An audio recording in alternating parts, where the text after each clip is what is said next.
咁地道嘅泰國菜，而家連大埔都食到啦。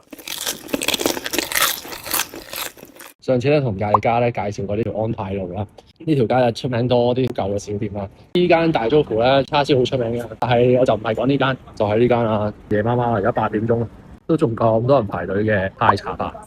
呢間泰茶飯咧就啱啱新開，主打咧正宗嘅泰國菜。等我飲杯沙冰，慢慢同大家講。大天使飲沙冰果樹，泰味十足嘅小食咧就走唔甩噶啦。但係食泰國菜最緊要係咩啊？食佢個船麵啊！難撈啊佢，係咪好正啊家姐入面？喺大埔食到船麵咧，我已經好滿足啦。喂，菠蘿炒飯配埋燒菠蘿，使唔使去到咁盡先？你睇下燒得幾靚。佢海鮮炒飯仲落咗菠蘿啦、臘腸啦，鹹甜都正啊！呢個黃咖喱原來係我自己真係好中意食。標菜，呢個黃咖喱正，翻出嚟喎。有呢個咖喱食多2碗飯。重頭戲火山骨，正成嚿骨嚟嘅，哇！勁鬆喎，9蚊就得啦。下落開，甩晒骨啊！我哋搣少少肉出嚟啦，點一點，冇得輸。